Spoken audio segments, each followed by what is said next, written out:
Primeiramente, então, uma boa noite para todos os irmãos, todas as irmãs que nos acompanham aí de Vitória da Conquista, também de todas as partes do Brasil ou mesmo de fora.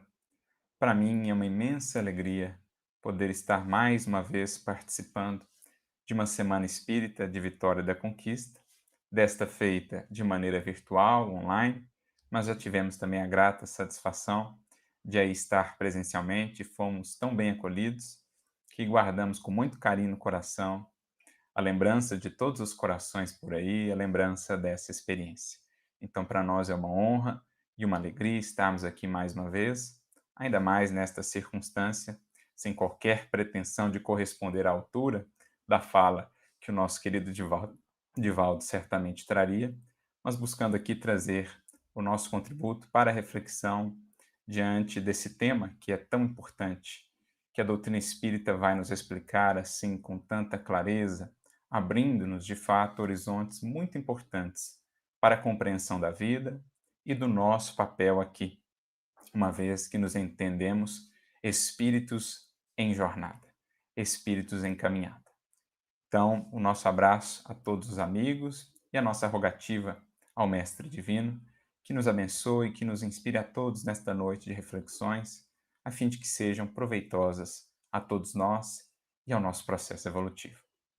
Coube-nos, portanto, dentro da temática central que gira em torno da reencarnação, da sua importância, desse elemento-chave no contexto da criação divina ou da evolução, coube-nos tratar especificamente sobre esse tema, a reencarnação e os compromissos iluminativos, que naturalmente a ela estarão atrelados. E aqui nós vamos buscar trazer uma abordagem sobre os bastidores da reencarnação. O que antecedeu, por exemplo, a nossa vinda para a presente existência. E é nesse sentido que nós vamos ver a grandeza, a abrangência da doutrina espírita, os horizontes tão lúcidos, tão vastos, que nos abrirá de maneira tão lógica e tão racional, explicando-nos como se dá esse processo em que todos estamos inseridos, quer queiramos ou não, acreditemos ou não, faz parte da criação divina, é uma lei natural a reencarnação. Esse é um ponto principal que vamos aprendendo com o Espiritismo. E a doutrina espírita, nos projetando nessa vida de além-túmulo, que bem conhecemos, porque de lá viemos, para lá logo retornaremos, ainda que tenhamos uma existência de muitos anos, 80, 90, 100 anos, que é isso diante da eternidade, então logo lá estaremos de volta. A doutrina espírita nos faz, mesmo estando aqui encarnados, visitar, conhecer, desbravar, devassar esse mundo invisível, esse além-túmulo, que é de fato o mundo ao qual pertencemos, estando aqui na matéria, em jornada de aprendizado, de renovação. O Espiritismo vai nos mostrar, por meio do relato dos próprios espíritos que lá vivem, pertencentes às mais diversas condições espirituais, aos mais diferentes níveis da escala espírita, como, por exemplo, Kardec define, pelo próprio relato desses espíritos, é que estaremos então mais informados sobre o que antecede essa vinda à matéria, como se prepara uma reencarnação. Claro que o processo em si, ou essa preparação, variará muito conforme a condição do espírito. A gente vê isso sendo abordado nas obras de André Luiz, por exemplo, no seu livro Evolução em Dois Mundos, ele trata desta questão, na sua série, em que ele vai nos contando sobre a vida espiritual, especialmente ali no livro Missionários da Luz, por exemplo, quando trata da reencarnação de Segismundo, ele desdobra para nós algumas das variáveis, dos mecanismos, dos processos envolvidos nessa preparação reencarnatória. Desde aquelas reencarnações que praticamente seguem um fluxo da lei, sem uma preparação mais elaborada, porque se tratam de espíritos ainda não muito conscientes, até aquelas reencarnações que já contam com uma certa preparação, porque temos ali espíritos um pouco mais conscientes já, despertos, para a necessidade da sua renovação, despertos para a lei divina, até aquelas reencarnações que são praticamente gerenciadas pelo próprio espírito reencarnante. Espíritos, neste caso, de mais elevado porte, de mais elevado progresso moral, que conseguem, por si, fazer esse gerenciamento. Enquanto que os espíritos medianos, ou mesmo aqueles inferiores, são naturalmente amparados por espíritos mais habilitados que os auxiliam nesse processo, visando a sua evolução, visando o seu aprendizado. Então, a doutrina espírita vai nos apresentando todos esses meandros, ensinando-nos como se dá o processo, o valor da encarnação, ou de cada reencarnação, na trajetória do espírito, para que aqui na matéria, estando nós melhor informados, possamos melhor também aproveitar a experiência que nos é dada. Possamos melhor usufruir da reencarnação, extraindo dela os tesouros do espírito. A grandeza espiritual que estamos buscando aqui forjar e construir. Por isso, vamos recorrer aí à obra fundamental, a obra básica da doutrina espírita, o Livro dos Espíritos. Quando Kardec vai tratar da pluralidade das existências, ou da reencarnação, questões de número 166 em diante. Vale lembrar que o próprio Kardec, a princípio, relutou em acolher, em aceitar a ideia da reencarnação, que lhe foi sendo transmitida, informada pelos espíritos superiores que o auxiliaram no processo de elaboração da doutrina espírita. Num primeiro momento, Kardec apresentou ali uma certa resistência, chegou, e ele próprio admite, até a trabalhar contra, no sentido de negar essa ideia. Há um artigo, por exemplo, a Revista Espírita de fevereiro de 1862, intitulado A Reencarnação na América, em que ele fala isso: a reencarnação não foi uma criação dele, foi algo que os espíritos trouxeram e que só depois de muito debate, de muita reflexão, ele pôde, então, de fato, aceitar essa ideia, porque compreendeu que sem ela não haveria como explicar a justiça de Deus. Todas as aparentes disparidades ou injustiças entre a multiplicidade aí dos destinos, como explicar isso sem a pluralidade das existências? Sem essa compreensão, o espírito volta muitas vezes à matéria, passando por, cada vez que vem à matéria, experiências necessárias, ora com mais recursos monetários, ora com menos, ora com um corpo dessa maneira, ora com um corpo daquela outra, ora nascendo naquela cultura, ora nascendo naquela outra, ora passando por essas provas, ora passando por outros tipos de provas. Enfim, essa alternância que vai permitindo o espírito vivenciar a multiplicidade de experiências que a matéria proporciona, né? Abundância e escassez, fealdade e beleza, poder e subalternidade, essas condições, o espírito as vai vivenciando todas ao longo do processo. Além do que, seria muito difícil ou mesmo impossível compreender a perfeita equanimidade, a perfeita justiça de Deus, sem considerar a reencarnação, dada a discrepância que se vê entre os destinos. Algumas vidas inteiramente elas marcadas por uma condição, digamos assim, de mais tranquilidade, de não tantos desafios, outras vidas desde a mais tenridade marcadas pelo sofrimento, pela enfermidade, pela dor, algumas com uma desencarnação tão breve, outras com anos e anos para aprender, trabalhar, realizar os seus projetos e os seus sonhos. Se cada alma tivesse, de fato, a sua origem na concepção do corpo, como explicar a justiça de Deus, apresentando para cada uma dessas almas destinos tão diferentes? Então, Kardec, à medida em que foi debatendo, analisando melhor essa questão juntamente com os espíritos, ele próprio, então, entendeu a importância, o quanto a reencarnação é, de fato, um elemento-chave e passa, então, a aceitar essa ideia.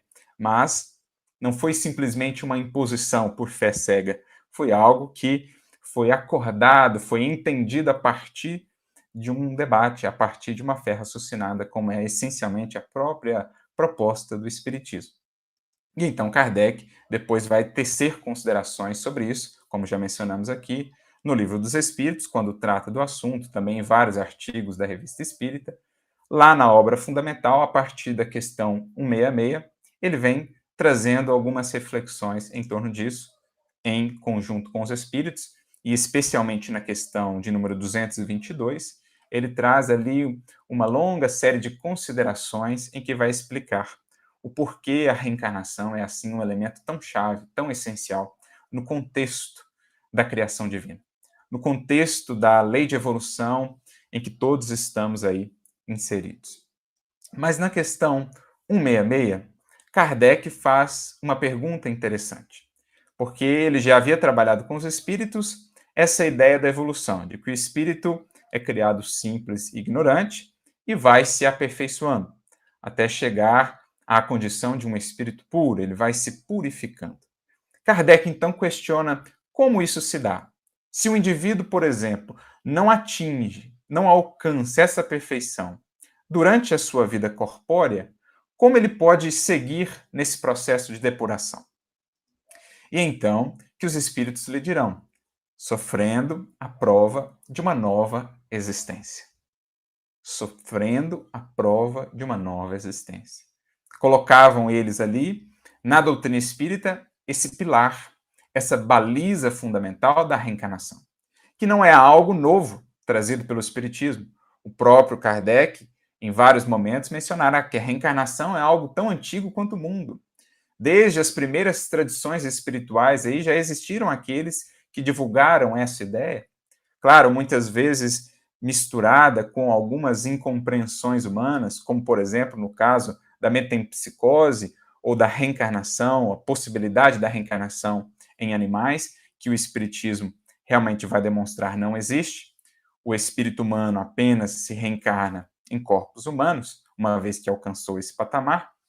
Mas essa ideia da reencarnação a encontramos em muitas doutrinas do Oriente e também do Ocidente.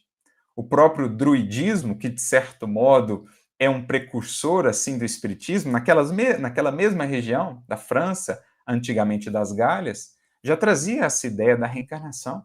Leon Denis vai destacar isso em suas obras, como por exemplo, né, a obra em que ele vai tratar mais propriamente ali do druidismo, dos druidas, o gênio céltico, ou em outras obras em que ele faz menção também aos druidas. O próprio Kardec tem um artigo muito interessante na Revista Espírita sobre o espiritismo e o druidismo, ou o espiritismo entre os druidas, em que ele mostra esses pontos aí em comum. Então essa é uma doutrina, é um conhecimento muito antigo na história da humanidade, que o espiritismo veio, digamos assim, consolidar e explicar melhor, aprofundar mais quais são os processos, os mecanismos envolvidos com a reencarnação. Então, ali nessa questão 166, os espíritos fixam esse pilar. Mais adiante, ainda nessa questão, no item B, Kardec faz a pergunta taxativa. Então, nós passamos por muitas existências corporais? E os espíritos dirão que sim, né? Todos nós temos aí muitas e muitas existências. O número propriamente dependerá das escolhas, do caminho que cada espírito vai traçando para si. Existirão aqueles que, por mais devotados ao bem, por mais comprometidos com a sua melhoria, precisarão de um menor número de reencarnações, mas ainda assim é um número muito vasto, para chegarem à condição de espíritos puros. Outros precisarão de um maior número, porque escolhem caminhos de mais rebeldia, escolhem curvas mais longas no processo evolutivo. Mas a questão é, o ponto fundamental, todos chegaremos lá um dia à condição de espíritos puros. E o caminho para lá, para chegarmos até lá, é a reencarnação. A múltipla vinda à matéria, não necessariamente apenas nesse orbe, claro que muitas das nossas encarnações aqui têm se dado, né? Muitos espíritos são espíritos propriamente da Terra, que aqui têm reencarnado, outros já vieram de outros orbes, onde já tiveram lá muitas experiências, alguns daqui já saíram para outros orbes, assim como nós também, futuramente iremos a outros orbes mais adiantados, mais evoluídos, e assim vai se dando a reencarnação em corpos mais sutis, etc., até que não mais precise o espírito de reencarnar, a não ser por uma ocasião muito específica, como no caso de Jesus, que encarnou, né, que veio à matéria na Terra, cumprindo uma missão muito, muito específica, sendo ele já um espírito puro.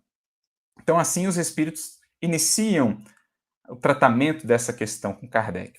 Na questão seguinte, 167, Kardec faz então a pergunta fundamental: qual o fim objetivado com a reencarnação? Qual a finalidade da reencarnação? O que, de certo modo, já faz a amarração aqui com o tema que nos foi proposto: a reencarnação e os compromissos iluminativos. Então, de certo modo, intrinsecamente à proposta de reencarnação estarão ali contidos, associados, esses compromissos iluminativos.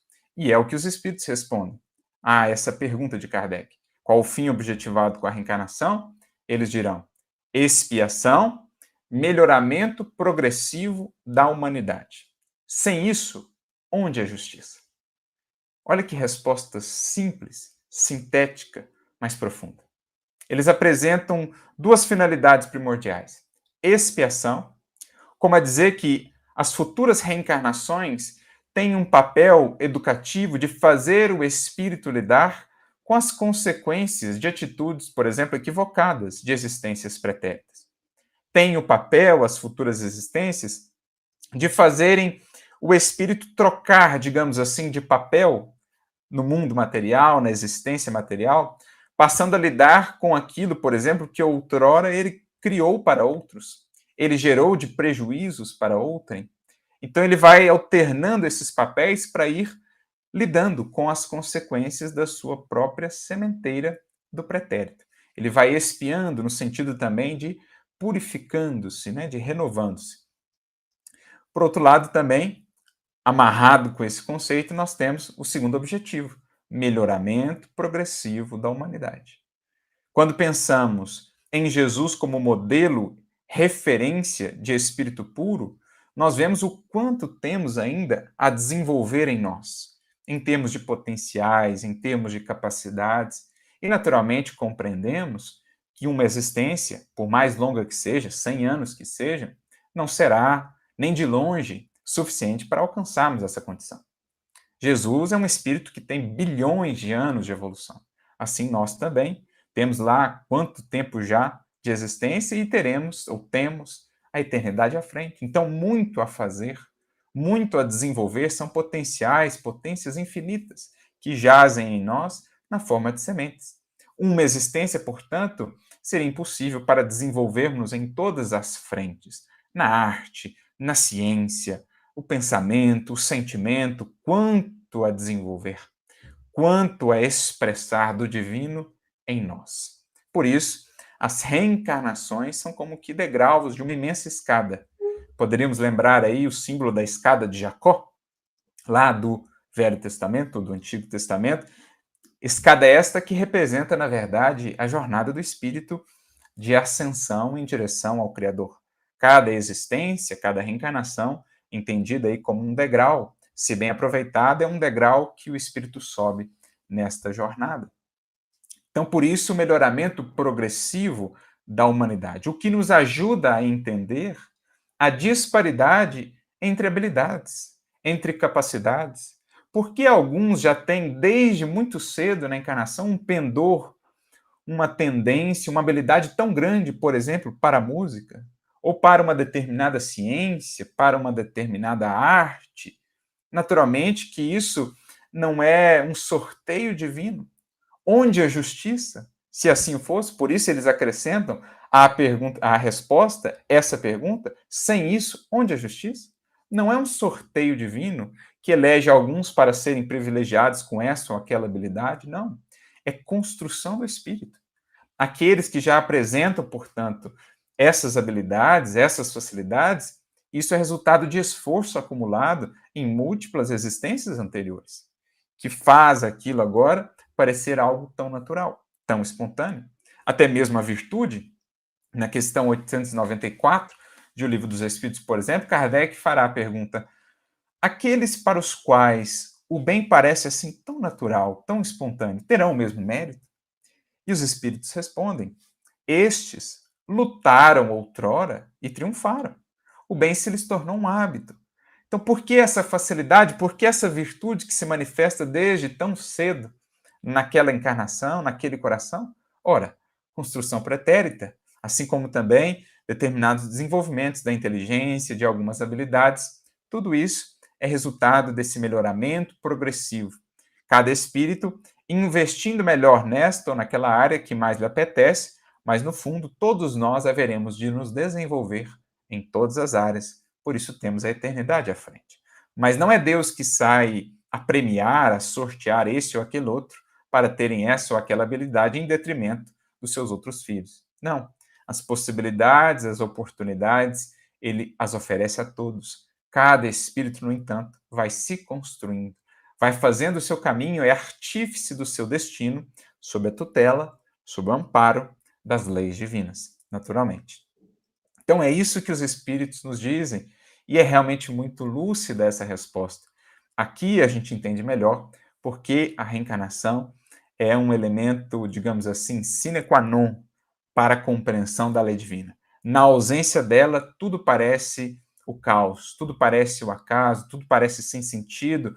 É realmente impossível conceber a justiça divina diante da disparidade de destinos, de habilidades, de dores, de benefícios, de facilidades que vamos vendo nas vidas tantas com as quais comungamos, com as quais travamos contato. Mas, uma vez que entendemos que cada espírito não tem somente esta, já teve muitas, terá outras tantas, e que em cada uma delas ele vai vivendo esta ou aquela experiência mais necessária à sua evolução, conforme também a utilização do seu livre-arbítrio, tudo vai se encaixando e a justiça divina então se revela indefectível, soberana, perfeita, aliada sempre à misericórdia, aliada sempre ao amor. Porque a reencarnação é expressão também sublime da misericórdia divina, que nunca fecha as portas a um filho seu. Aliás, um pouco mais adiante, ainda no Livro dos Espíritos, na questão 171, Kardec perguntará aos espíritos em que se funda o dogma ou a verdade da reencarnação. Dogma aqui no sentido não de uma imposição, né, de fé cega, mas pelo contrário, de uma verdade que foi alcançada pelo raciocínio, de uma verdade que foi compreendida, entendida em sua razão de ser. Então, em que se funda essa verdade da reencarnação? E os espíritos responderão: na justiça de Deus e na revelação. Então, sem esse elemento, a justiça de Deus se tornaria incompreensível e a revelação, isto é, a própria informação que nos chega do mundo espiritual, por meio de vários espíritos e vários médios, nos atesta a realidade da reencarnação.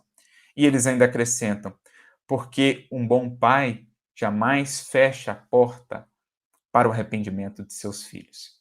Então, a reencarnação, permitindo-nos recomeçar, refazer, assumir a responsabilidade do que outrora fizemos para podermos crescer, nos tornarmos mais maduros e mais aptos, cada vez mais, a sermos instrumentos do Criador e do Cristo, a reencarnação é a expressão sublime da misericórdia divina, do perdão que nos alcança, dando-nos essa sublime possibilidade de recomeçar. Então, aqui a gente fez esse voo panorâmico a fim de entendermos como a reencarnação se encaixa em todo esse contexto da criação divina, conforme nos apresenta a doutrina espírita. E já entendemos que não há como falar de reencarnação sem falarmos, então, de compromissos iluminativos, porque a sua própria essência, própria proposta com que ela foi estabelecida pelo Criador é a de possibilitar aos espíritos o seu melhoramento. O reajuste com o pretérito, com os desajustes do pretérito e a renovação, a melhoria. Naturalmente, no sentido de progredir, de iluminar-se o espírito em jornada ascensional. Por isso, a reencarnação é em si um compromisso iluminativo assumido pelo espírito reencarnante, que poderá ser mais ou menos bem aproveitada, conforme o livre-arbítrio de cada um. E aqui estamos buscando justamente nos informar, conhecer e entender para que saibamos melhor aproveitar ao máximo, em verdade, a oportunidade que nos é dado. E para ampliar ainda mais a nossa compreensão disso, nós selecionamos aqui uma mensagem do nosso querido benfeitor Emmanuel, que se encontra no livro Ideal Espírita, ao capítulo de número 33, intitulado Caminho Alto, em que Emmanuel vai conversar conosco justamente sobre esses bastidores que antecedem a reencarnação.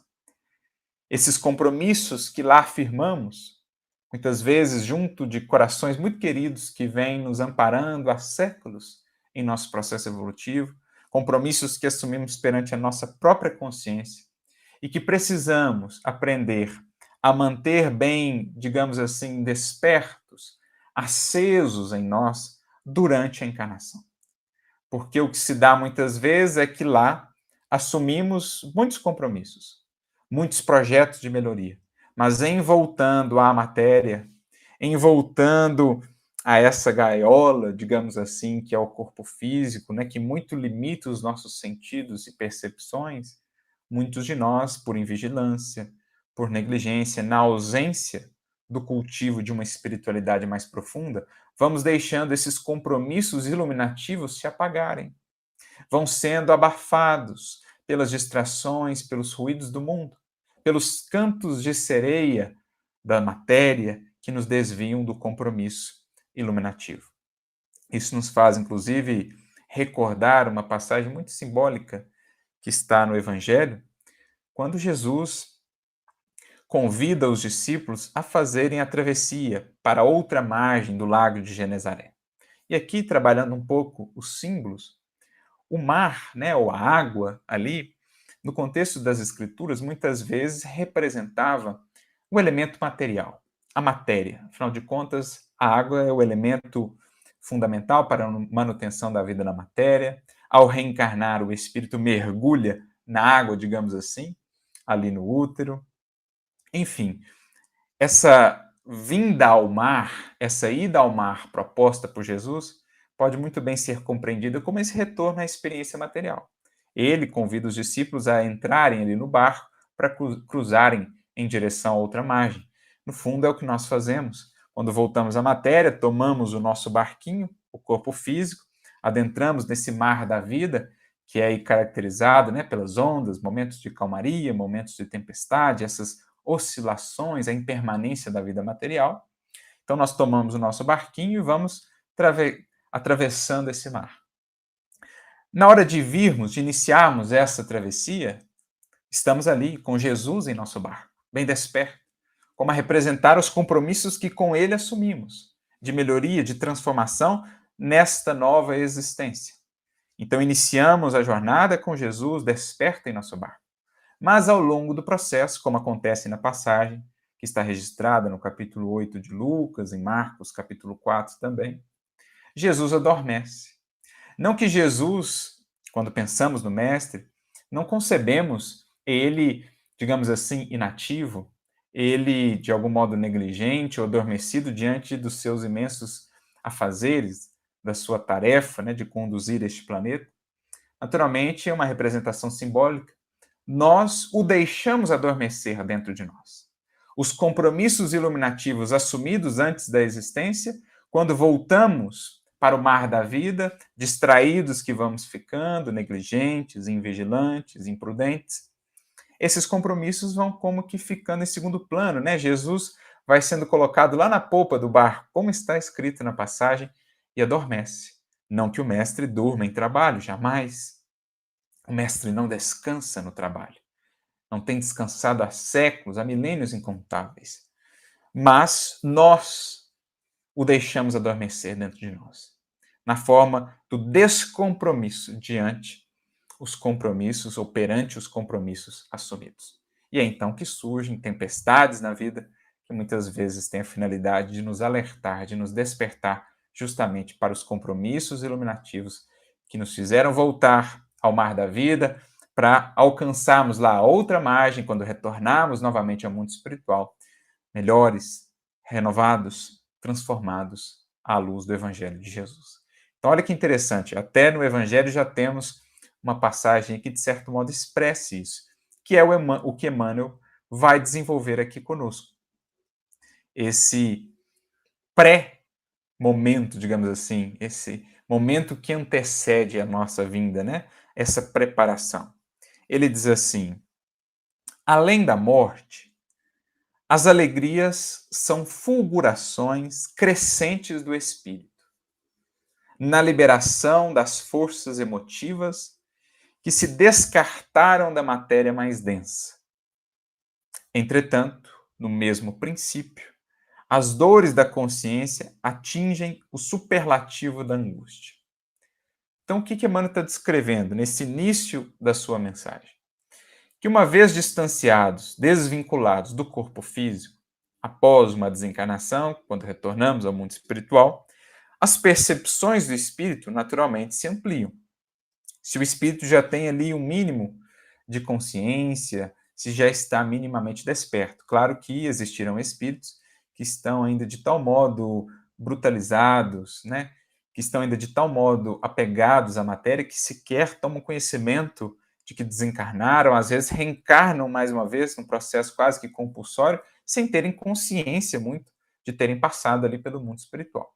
Mas aqueles espíritos de condição mediana, que já estão um pouco mais despertos para a melhoria de si mesmos, à medida em que vão vivendo essa nova realidade do mundo espiritual, né, se acostumando novamente ali ao mundo espiritual, a essa matéria mais sutil, as suas percepções naturalmente vão se ampliando, porque no corpo estão muito restritas aos sentidos físicos, mas no espírito se expandem por todo o perispírito. O próprio Kardec vai tratar disso na questão 257, se não me engano, em que ele fala dessas percepções e sensações no espírito, lá no mundo espiritual.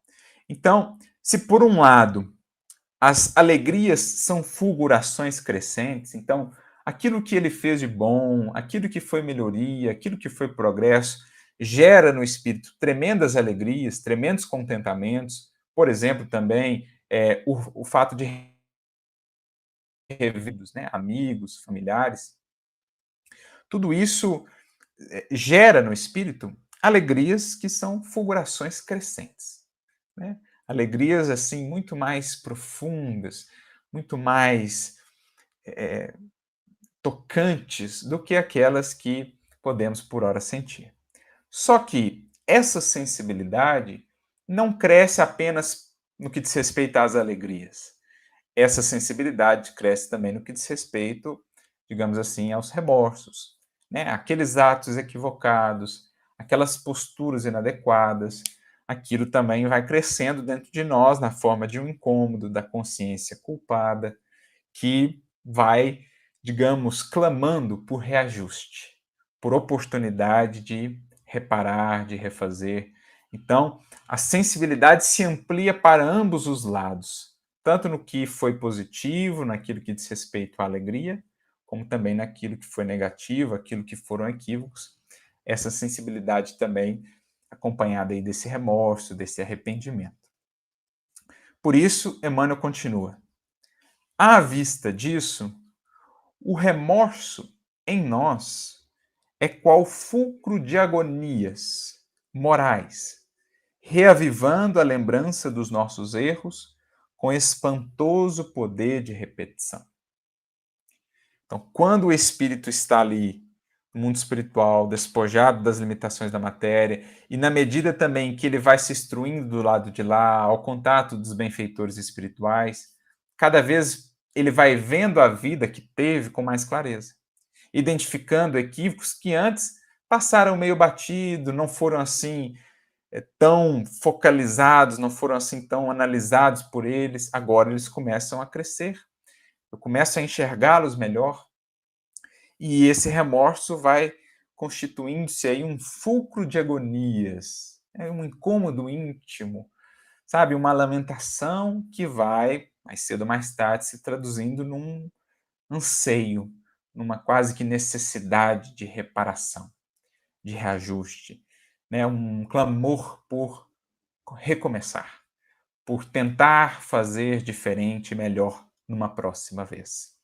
Então, esse processo de penetração em si mesmo, de um conhecimento mais profundo de si mesmo, que o espírito vai vivendo após a sua desencarnação. Claro que isso vai variar muito de espírito para espírito, de acordo com o grau evolutivo que ele alcançou.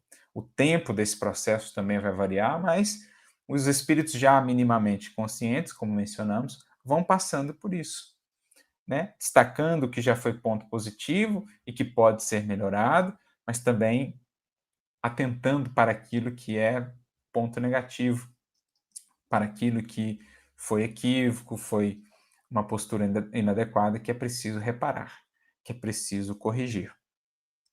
Carregamos desse modo, prossegue ele, além túmulo, o fardo de nossas culpas, a exibir constantemente o espetáculo das próprias fraquezas, e imploramos a reencarnação como quem sabe que o corpo físico é o instrumento capaz de reabilitarmos. Então, o espírito consciente no mundo espiritual, com essa visão renovada da vida que teve, o futuro que tem pela frente, ele vai mudar muito de suas concepções. O que antes ele valorizava muito na matéria, agora ele não valoriza tanto mais, porque antigos padrões, antigos valores ele vai deixando para trás. O que ele não soube valorizar tanto quando encarnado, agora ele percebe melhor o valor.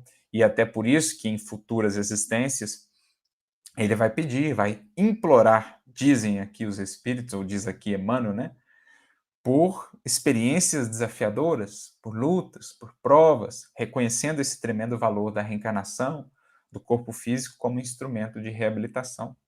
Kardec chega a perguntar para os espíritos, mais uma vez no Livro dos Espíritos, na questão 266, se uma vez, né, que ele foi informado ali que os espíritos, ao atingido, alcançado um determinado grau, participam também do planejamento reencarnatório, se não seria natural esperar que eles escolhessem as vidas mais fáceis, né, as provas menos difíceis? E os espíritos dirão: não, com a desencarnação cessam as ilusões e aqui o modo de se ver, de se compreender as coisas é bem diferente. Então, o espírito que vai mergulhando nesse processo de conhecimento de si mesmo, identificando os equívocos, ele vai reconhecendo cada vez mais o valor de uma nova encarnação e das lutas, das provas que essa reencarnação há de lhe proporcionar.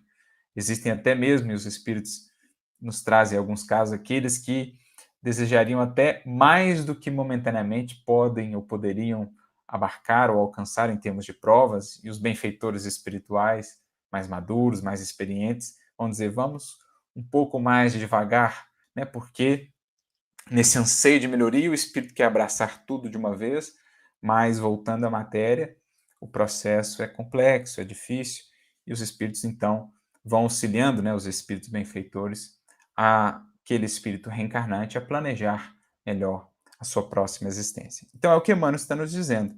Na medida em que vamos entendendo esse fardo de arrependimento, de culpas em nós, vamos reconhecendo cada vez mais o valor da reencarnação e a solicitamos, a imploramos, nos preparamos para ela, para retornar à existência, para começar outra vez. Isso me faz, inclusive, lembrar uma outra mensagem de Emmanuel, que está no livro Caminho, Verdade e Vida, no capítulo 112, intitulada Como Lázaro, em que Emmanuel faz uma comparação muito interessante entre o caso de Lázaro, o aspecto simbólico ali da ressurreição de Lázaro, com a reencarnação.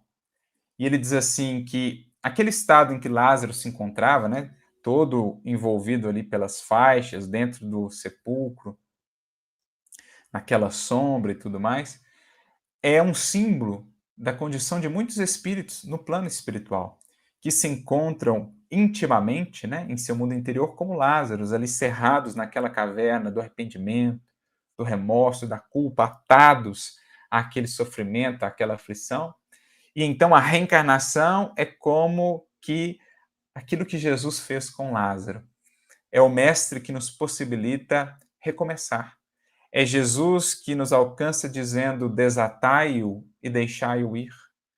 Toda vez que o espírito volta à matéria, reencarna, é a expressão da misericórdia divina dizendo para ele: olha, liberte-se momentaneamente dessas lembranças tão dolorosas, desses processos, volte à matéria, amparado pela bênção do esquecimento, para refazer, para reajustar-se, para recomeçar. Como Emmanuel mesmo dirá nessa mensagem, na dádiva suprema de começar outra vez. Então, olha que linda comparação. A reencarnação como aquele processo de volta à vida, uma nova oportunidade ali oferecida a Lázaro. Então, nós, espíritos reencarnantes, muitas vezes no mundo espiritual estávamos lá, como Lázaro, presos nessa caverna de nossas culpas, de nossos remorsos, remoendo o pretérito, mas também já com uma busca, com um anseio pela luz. E então que Jesus nos dá a luz da reencarnação, a possibilidade de novamente fazer, reconstruir. Por isso também ele dirá, o Mestre, no Evangelho, andai enquanto tendes luz. Isto é, aproveita a luz que a reencarnação é em nossas sombras morais, para que acendendo luz por dentro, ao retornarmos para o mundo espiritual, não nos vejamos novamente na condição de Lázaro, atados e cerrados ali naquele sepulcro íntimo, dentro, né, de nós mesmos. Por isso, continuando aqui a mensagem de Emmanuel, né, no capítulo 33 do Ideal Espírita, ele diz assim: nessas circunstâncias, não poupamos súplicas, não regateamos promessas, não medimos votos, não subestimamos sacrifícios. Por isso, a reencarnação e os compromissos iluminativos.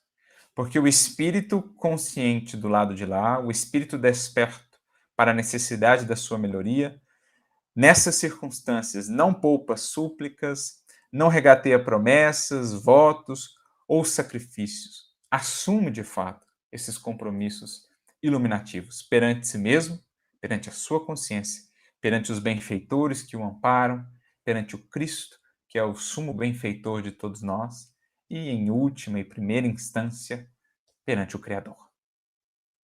Encomendamos serviço e luta, assinalando a inquietude do sedento que pede água. Olha que bonito. O espírito pede a luta como o sedento que pede água, porque sabe que a luta é de fato aquilo que lhe poderá trazer paz, né? A luta por vencer a si mesmo, a luta contra as paixões, a luta contra as circunstâncias materiais difíceis. Isso é a água viva que há de dessedentar o seu espírito, que tem sede, em verdade, de paz, e não há paz sem progresso espiritual, sem consciência tranquila, sem dever bem cumprido. A luta, dirá Sheila também, é o pão espiritual da alma, a luta, o desafio. Por isso, diz aqui Emmanuel, que nós encomendamos, nós rogamos serviço, luta. Porque sabemos que é nesse contexto que, de fato, construímos a felicidade real. Por isso a questão 266, quando Kardec diz para os espíritos, para vocês pode parecer muito natural que o espírito escolha as provas mais fáceis, os caminhos menos ásperos, mas aqui não.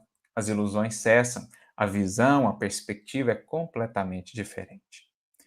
Aspiramos a apaziguar paixões, purificar sentimentos, resgatar débitos, santificar ligações e elevar experiências na conquista da própria renovação.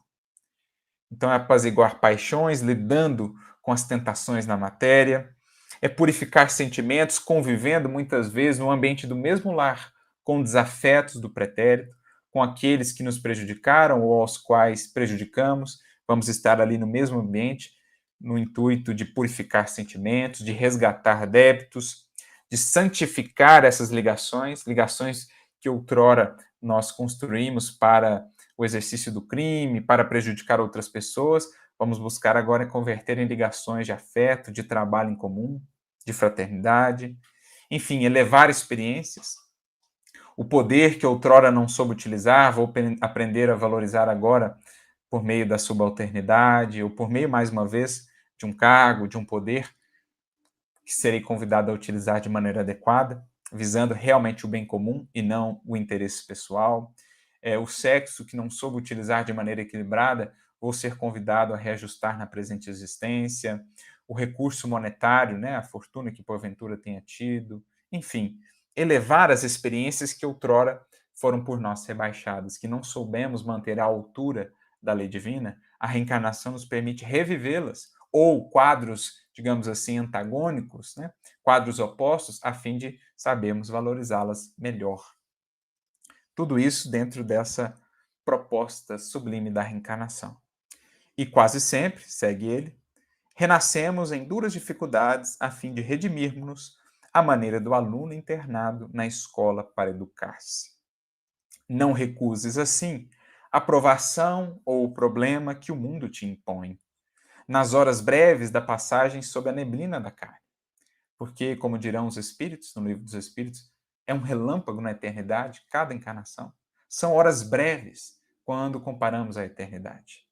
Por isso, uma grande questão, um ponto essencial que o Espiritismo nos auxilia é aqui estarmos conscientes disso. Não deixarmos esses compromissos iluminativos serem lançados lá à proa do barco da nossa existência, serem abafados ou apagados por outros interesses, pelas ilusões, pelas paixões.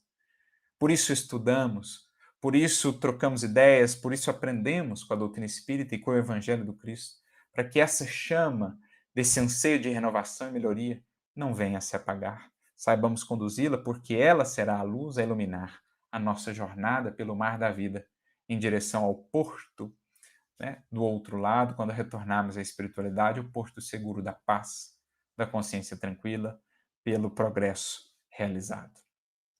A moléstia, a inibição, o sonho torturado, o parente difícil, a separação temporária ou o infortúnio doméstico representam cursos rápidos de regeneração pessoal. Então, são os compromissos iluminativos. Muitos deles, os principais, aqueles mais impactantes, já acordados previamente antes de retornarmos. Então, são cursos rápidos de regeneração pessoal em que somos chamados ao próprio burilamento. Recorda que voltarás amanhã para o lar da luz de onde vieste, o mundo espiritual. Não impeças que o suor do trabalho ou o pranto do sofrimento, como dizia o Chico, né? O suor do trabalho e o pranto do sofrimento, nós sempre evoluímos desidratando, seja pelo suor, sejam pelas lágrimas. Então não impeças que o suor do trabalho ou o pranto do sofrimento te dissolvam as sombras do coração. Todo o mal de ontem ressurja ao mal de agora, para que o bem apareça e retome a governança da vida. O erro desajusta, a dor restaura. É por isso que, entre a ilusão que obscurece e a verdade que ilumina, a reencarnação será sempre o alto caminho do recomeço. Lembrando mais uma vez aquela frase de Emmanuel, né? Na dádiva suprema de recomeçar outra vez. Assumindo, acolhendo, firmando esses compromissos iluminativos antes de tomarmos posse do corpo, mas os mantendo bem acesos, bem ativos durante a nossa existência, enquanto fizermos aqui companhia ou nos utilizarmos desse corpo para o aprendizado na escola bendita do planeta Terra, na escola bendita da reencarnação. Por isso que a doutrina espírita, que nos projeta assim tanta luz sobre esse assunto, sobre esses panoramas mais ampliados da vida, sobre esses bastidores da existência, que ela possa inundar-nos o coração, acendendo-nos a consciência, a lucidez, que ela nos dê força, assim como o Evangelho do Cristo, para mantermos fiéis a esses compromissos, porque, como dirá também Emmanuel, aqueles que nos enviaram à Terra acompanham-nos os passos, acompanham-nos ali as lutas, as dificuldades, torcendo, vibrando, orando por nós, estendendo-nos as mãos como tem feito há tantos séculos. É preciso saibamos honrar, valorizar todo esse investimento de amor que está por detrás de cada reencarnação, de cada porta que se nos abre para a existência na matéria, na verdade representando uma porta para a ascensão, a novos planos da vida, à vida abundante da qual Jesus nos falou. Por isso, a título de conclusão da nossa reflexão, recorremos a um bonito poema, belíssimo poema do grande poeta Castro Alves, que consta no livro inesquecível de Chico Xavier, Parnaso de Além Túmulo, poema este intitulado Marchemos, do qual extrairemos aqui apenas duas estrofes. A primeira e a última, que cremos sintetizam muito bem o que é essa proposta da reencarnação.